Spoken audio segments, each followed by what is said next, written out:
What's up, guys? Welcome back. I'm here to help you with your injuries.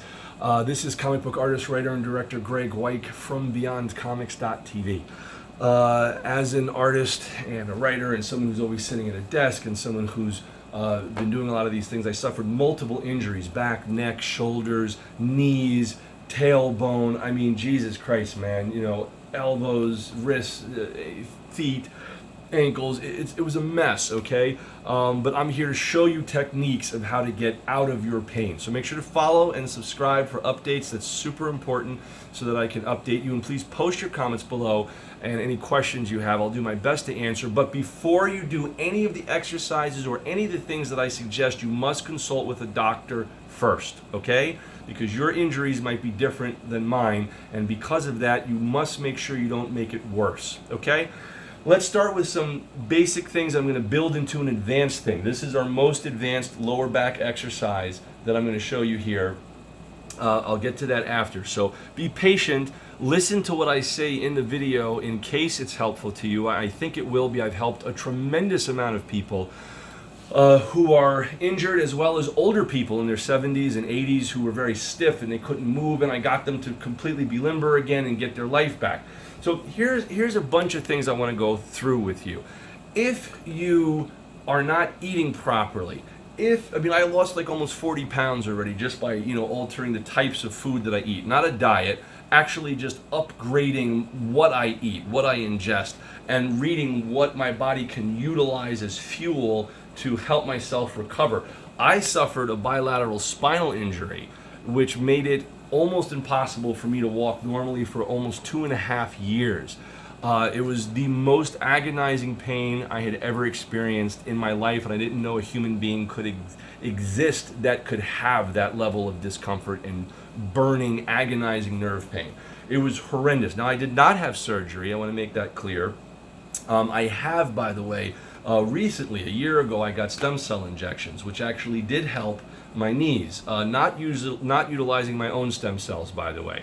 It was amniotic, and there's a combination of three. I'll look into that. I'll make another video about it. But that helped my knees. That was the only thing that it really affected, was my knees and my shoulder. It did improve at about 30 to 40% improvement. Not 100% though, but hey, better improved than not, right? That being said, some of the techniques I want to go through with you when it comes to things not only about what you eat, but also how you work out, how you prepare your body, ice or heat, all these kind of things I will try to share with you and give you a better understanding. Notice also I'm wearing my 10-pound ankle weights, which is very important because it helps when you walk to kind of elongate and pull down on your spine, which does the opposite of what you're doing from the upper weight, always pushing down on your spine.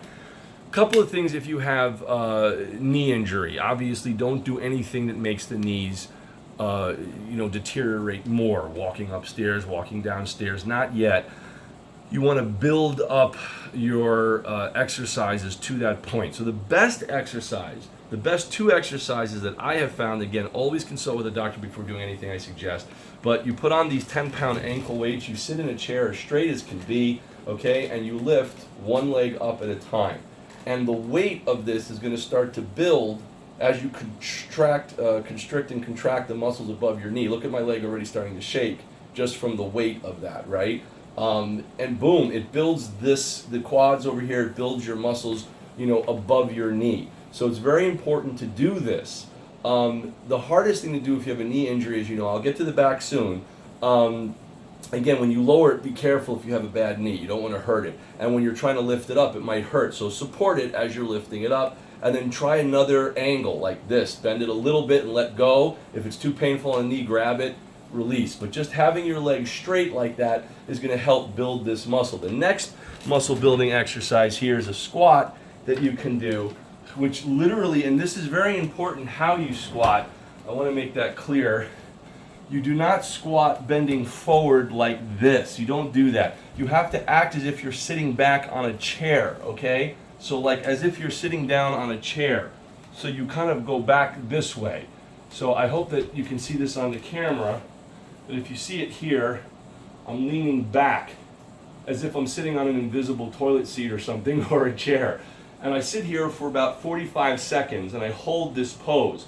And your legs get so strong that by the time those 45 seconds are up, again, do not let your knees cross over your toes. You must be back, okay? But once you do that, the wonderful thing is that your muscles have gotten so strong from that movement. I should have done this video before I did the workout. I just finished a 3-hour workout, so I'm doing more workout on top of what I already just finished. But as I was saying, it builds the muscles so much that it takes pressure off the joints and off the actual bone from being hurt. So your muscles are working for you and carrying your body versus you relying on your bones hitting into each other. So same thing with the back and other techniques, which I'll show you. So if you do have a back injury, do not bend forward anymore. It's over. Don't bend forward. Don't carry any heavy things. Nothing heavy. Maybe 5 to 10 pounds, 20 pounds max. You can build up to that one day. But if you have any kind of pain or sciatica pain going down your leg or anything, that's the disc. If this is the side of your back facing that, like your face is that way, this is the side, that's your back. That disc is pushing out, hitting the nerves going down your legs. Do you understand? So more specifically, if the disc is pushing out, it's hitting those nerves down. So you want to avoid that. I'm going to show you a back exercise shortly. One of the key factors is you don't want to make that disc hit the nerve more and inflame, because it takes a long freaking time for it to go down. Steroids obviously are not helpful beyond the moment. It can hurt the body long term, but it's very helpful short term. So if you do have severe, outrageous pain where you're screaming, you can take methylprednisolone, I think is how you pronounce it, which is an oral steroid that will help suppress that nerve inflammation. You want to use heat on your muscles to make them soft. If you have nerve pain, which is a shooting sharp pain, then you want to use ice to reduce the nerve pain. If you have aching muscles hurt, that's heat. If you have sharp, knife stabbing pain, ice, okay? If you have it on your knees, don't put ice on the actual bone. You want to put it kind of in between if possible. That's tough. You know, ice really belongs on the area of nerve, or the thicker part, the muscle part where the nerves are, if you're having nerve pain. So I hope that helps with that. Now, in regards to back exercises and leaning and bending and all that stuff, if you have to bend forward, okay, and you want to stretch, it might feel good to do this stretch that I'm doing here, but notice my arm is supporting my upper weight by leaning on the bed here. You want to have a fairly firm bed also. That plays a very important role in this. So again, if I let go of this bed and I start to bend forward, it's going to be too much pressure on the disc. So you don't want to do that. The best way to do it is to lay sideways in your bed, and then you could bend forward in your bed and stretch that way. Okay? Or you could do this kind of move, like you probably have seen this, like where you go on your bed like this and you do this move. This is fine, but you want to pull down on your back. You don't want to do this. You want to kind of go this way. Same thing when you're trying to stretch your back or your legs. Don't bend forward. It's very bad for your disc. Put your legs up. So you do like this. This is how you actually want to stretch the back of your legs up into your back. Okay? And you don't want to bend too much forward like this. You want to kind of keep your posture somewhat straight, and you want to bend your leg as high up as you can. Okay? So that's the way you stretch your hamstrings, and which connect all the way up to your back. The whole thing just is like this long connective area. So that's how you want to do it, okay? Now that we've kind of gotten that out of the way, and again, most of these exercises do until you feel a little bit of stress, until you start to feel, it's like when you're lifting weights, for example. You can do this 100 times. If you don't feel anything, you're not building muscle. It's the first time you start to feel a little bit of tension here. That's when you start counting. So you might have to do this like 65 times, and on 66, 67, oh, now I feel it, and you want to stop. Don't stop. Do 4 more. 68, 69, boom, 70. Now you have built 4 reps in there. You've done like 4 muscle strengthening moves. It's only the part that you feel is the only part that's building. If you don't feel it and it's like, hey, this is easy, you're not building anything. Go slow with your movements. Go slow on the down, go slow on the up. This also makes a difference if you want to hit the other areas of your muscles. Okay, let's get to the back now, all right? When you have a back injury, you have to be very careful because you don't want to do this stuff while you're in pain. Don't do it while you're in pain. You got to be out of pain to do this if possible. Now what you can do if you are in pain, depending on your pain level, is this move, which I always say is fantastic. And you just literally hang yourself off your bed. And the idea is you're trying to unbend your back, because most people spend all their day like this at a computer and they're always bending forward. Do you know how much this area weighs? And it's all weighing on this. So when you sit forward, don't do like this. Boom, use your arms as a support system to take off pressure on your back and get used to standing straight. When you're on your cell phone, don't be down here on it. Pull it up to your face so that there's no stress on your neck or your back. All right? And again, when you're doing your back, you could start here, lay back, and slowly slide, slow, and you'll hear little pops in your back, starting to pop, pop, pop. And that's very helpful in regards to undoing the forward bend of all day going back. This is the way your back needs to be. One of the things that a lot of people don't realize is human beings have tailbones, genetically speaking, if you look at other animals, horses, cats, dogs, any animal that's on all fours, well, they're always on all fours, okay? Any animal with a spine is on all fours. So their back hangs like a bridge. You understand? So they never have the weight of standing upright pushing down on all the discs in their back like human beings do. So that's why we're really not naturally designed to stand like this. We're supposed to kind of be on all fours until genetically we kind of got modified into what you see today. That's a discussion for another time, but that's where some of the problems come in. Now, before we get to the master exercise, which I'm going to show you after, I'm sure some of you have tried this little inversion table. You hang yourself on this upside down, which helps lengthen your back a little bit. You strap yourself in and you flip upside down. It's very helpful. It's great. You know, the problem is that it makes some people dizzy. It makes me dizzy, a little car sick, you know? So I've tried to look for other exercises that can be helpful. One of the best exercises to start when you have back pain is like when you're laying here on your bed, for example. Okay, pretend that I'm flat on my bed all the way. And it's just doing like the Superman exercise, if you guys have seen it, where you lift one arm and one leg like this. It's like you're swimming in place. But again, you have to do it on a flat surface, a very firm bed or a mat on the floor. That's a very good exercise. The more advanced version of it is when you're on all fours and you're doing like this. And when you do this, you have to suck in your stomach and pull in your buttocks at the same time, and you switch. And you try to hold each pose for about 20 seconds each. You do it for about 2 minutes or so, okay? But the master exercise, the one that is enabling me to be stronger and to recover better, is the one I'm about to show you. So get a pair of gloves, okay, to protect your hands. All right, you get this thing right here, which is a great thing for rolling out your, your muscles and stuff. You're gonna need this, okay?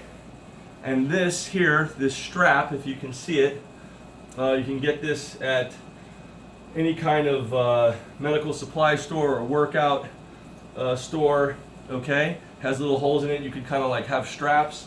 What I've done is this is actually good for putting it on your feet when you're laying in bed and lifting your legs up. So, for example, if I'm laying in bed and I strap one on my leg, I can pull it up.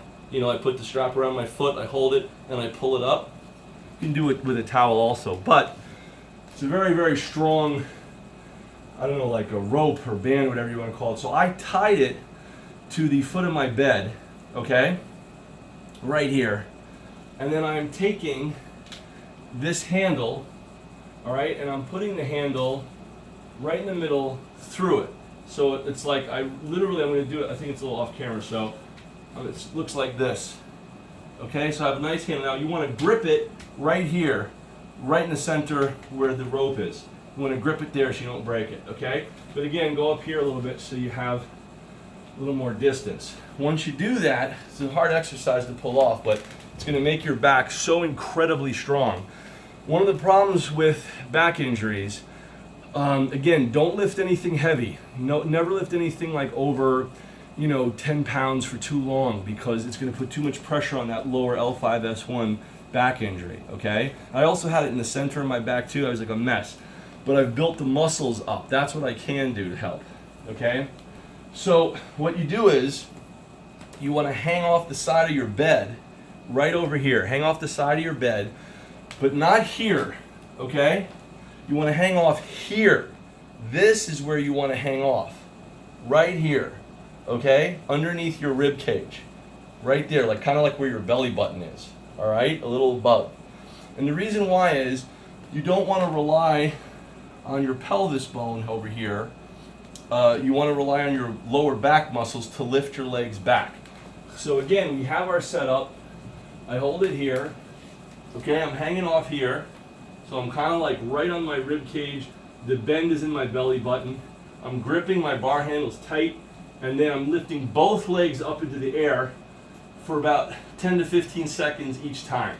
1, 2, 3. 1, 2, 3, 4, 6, 7, 10. Oh, okay. Whew, that's a hard one.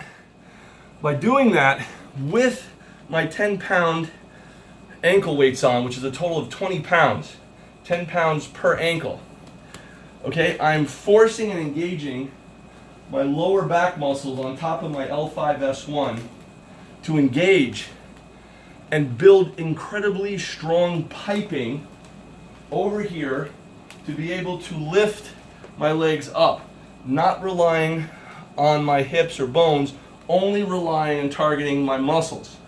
What this has done is enabled me to be very strong in my lower back so that it takes pressure off the discs and the vertebrae of the back. Again, this is an advanced exercise that you should not do unless you consult a doctor, and I don't recommend that you do it either unless you've gotten to a place where you've done those other Superman exercises I told you about, where you lift the opposite arm and leg up for about 15-20 seconds a pop for about 2 minutes straight, and you build yourself back. It took me years to build myself back to what you see now, okay? So it's a very important exercise. I do this about 4 times for 15 seconds each, and you must rest about 10 seconds in between each exercise, okay? Again, it may hurt your hands if you don't use gloves, so I put the gloves on to have a better grip. So these exercises have helped me tremendously. Some more wonderful exercises that have been very, very helpful as well is doing double leg lifts, which I'll show you as well. That's kind of like this, where you're laying in bed over here, okay? And then you kind of you lift both legs up into the air and you hold it. Again, not all the way up. You always want to be at a 45-degree angle or so that you have weight. If you do this, then the weight comes down here. You want the weight at the tip. And you suck your stomach in, okay? And then you lift up like that. And you'll feel your stomach start to vibrate. You can even lift up your head a little bit and relax. The thing is, if you have your arms up here, don't yank your neck forward. That's bad. Let your head rest in your hands like a pillow and focus all your attention on your lower abs. That's also going to help you strengthen and build up your ab muscles and, again, your core, which is really freaking hard to do. I hate doing this stuff. It's miserable. All right, but the results make it worth it. The results, aside from looking better and losing weight and being stronger, you feel less pain. You feel stronger. You feel better. That's why I do this. So it's important. So you're building this core to protect yourself. Another very good exercise to help with back and core is to suck your stomach completely in. Completely suck it in. All right? Like, not just hold it in, all the way in. Push all the air out of yourself. Be straight, suck it in, and hold it for like 60 seconds if you can build to it. You may have to start 15 and 30 seconds, 45 up to a minute. All right? Arnold Schwarzenegger does this every day if you watch his videos. So boom, you suck it in like this, you hold it, and you clench everything in to get that tightness in your stomach. Now, if you're stressed, upset, angry, if you're in pain, then you can't clench your stomach in. It's going to make everything hurt more. When you're stressed, angry, upset, you have to release all the tense muscles. Okay? You have to release everything. Breathing exercises, meditation. Really allowing yourself to feel where your muscles are constricting. And you know there must be someone in your life you talk to that makes you tense and stressed out. You get kind of like gripped. You feel that grip, tense feeling. Release everything. That's when you want to let your stomach pop out. Let your stomach hang out. Breathe through your stomach. Inhale, expanding your stomach. Exhale. Inhale, exhale. From the stomach. Okay? That's going to reduce some of the pain and some of the stress quite well, and it'll make you feel a lot better. So this is kind of like an overall workout I'm trying to give you guys to do. When it comes to feeling good and not stressed, that's when you want to do that stomach suck it, when you suck it in and you hold it for about a minute, once a day or twice a day, however much you can do. Do not overdo it. Do not overdo. Don't say, hey, I did 4 of those back pull-up leg thingamajig exercises. I'm going to do another 4. No. You don't want to inflame your muscles because you may not feel it till the next day or the day after. Sometimes it takes 24 to 48 hours for the irritation of the disc hitting or the injury hitting the nerve until it inflames so big that you feel it. Then it's too late and you're like, what happened? I woke up and I was all messed up. I didn't do anything. How did this happen? That's how. Also, sleep is very important. You do want to kind of sleep if you're on your back as flat as possible. So you don't want a big pillow pushing your head up. You want to be kind of flat. If you're on your side, okay, if you're sleeping sideways, you don't want your head to do that. You want a pillow that keeps your alignment straight, okay? You also always